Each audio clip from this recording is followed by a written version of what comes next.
Can Iraq be internationally recognized with an exchange rate of 1,310? The answer is, yes. Here's an example. What's the exchange rate of the Vietnamese dong? It stinks. It's not at an international level. Is their currency international? Yeah. Including Iraq. 10 countries around the world ban dealing in cryptocurrencies. The Central Bank of Iraq issued a ban on cryptocurrencies in 2017. Banks, financial institutions and payment service providers are still prohibited from dealing with digital assets, making crypto transactions unavailable through official channels. The American magazine, See a World, announced that Iraq is among 10 countries in the world that prohibit dealing in cryptocurrencies. Here are 10 countries where cryptocurrencies will remain restricted or banned in 2025: China, Egypt, Algeria, Bangladesh, Nepal, Afghanistan, Morocco, Bolivia, Russia, and Iraq. Iraq has still not put their rate, nor their budget in the Gazette. I believe they're waiting on Saturday or Sunday to do that. I don't even have an updated rate on the dinar, because redemption center screens have been down for 3 days straight.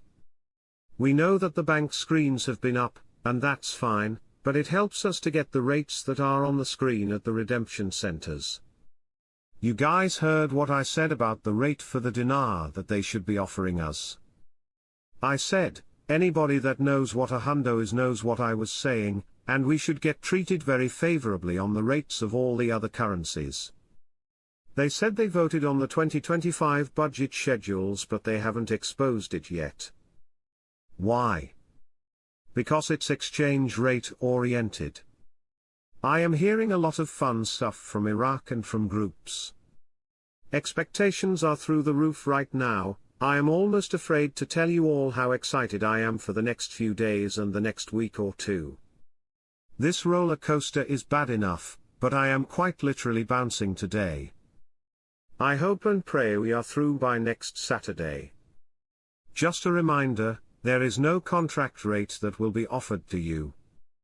If you have a contract from October 2011, then you will get a contract rate, but it will not come through a bank or off-premises remote bank office. It will come through other routes, and it will be paid in advance of the RV, because to do so at the time of or after the RV is against the law. For the first time since 2003. Security and Defense Committee, the rate of smuggling on the Syrian border has reached zero. Iraq has the potential to come out at a ridiculous exchange rate, just like Kuwait did 30 years ago when they went through a redenomination and a revaluation of their currency, about $15. But it only lasted for about a week and it went back down to 3-1.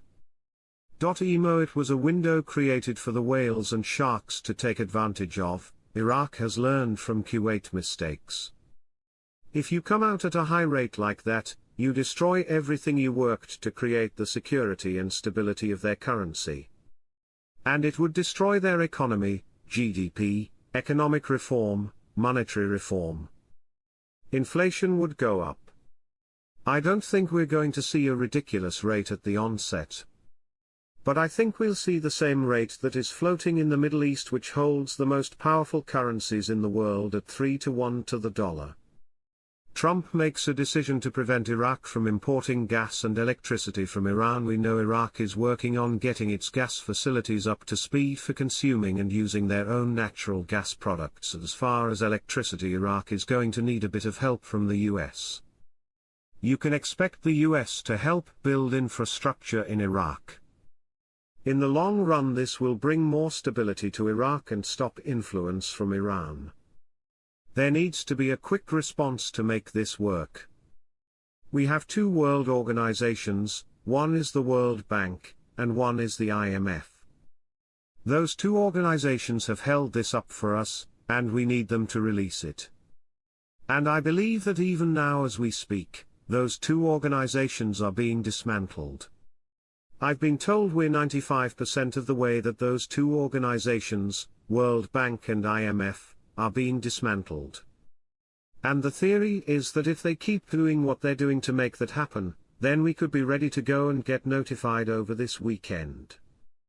Could be Saturday, could be Sunday, and then which case we could start, if not over the weekend, we would start very early next week. Be careful. There are groups, entities, organizations, government, that is preparing to take it away from you. They will find different ways to take it, they will penalize you, have interest put on you. You will make a mistake, they will capitalize on it. I told you to get a team together. I told you to get professionals together. If you don't do that, I'm sorry, I wish you the best, they're waiting for you. They are looking. The last administration had 80-90,000 agents that were going to come out and get you. You thought that was a mistake. You thought that's not part of what's going on. Why would you need that many? Former MP Ahmed Hamar confirmed today, Saturday, that the political forces are finding it difficult to reach an agreement on the oil and gas law.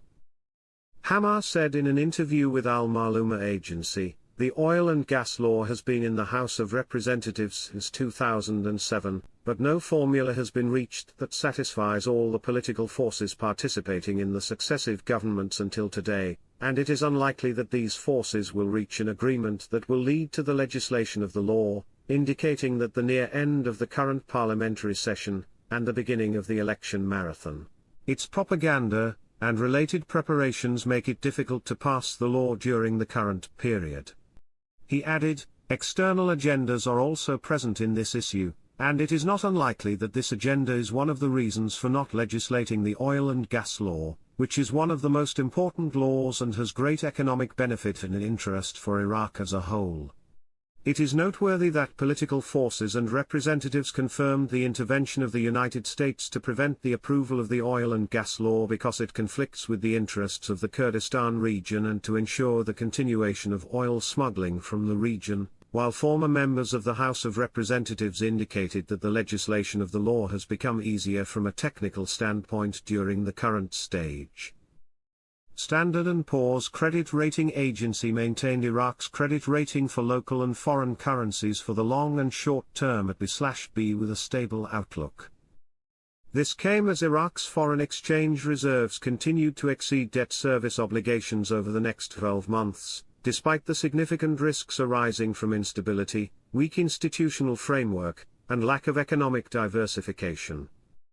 The agency said that Iraq's credit rating may be raised if higher than expected GDP growth, perhaps from renewed reconstruction efforts, boosts real growth and GDP per capita, and supports fiscal and external indicators.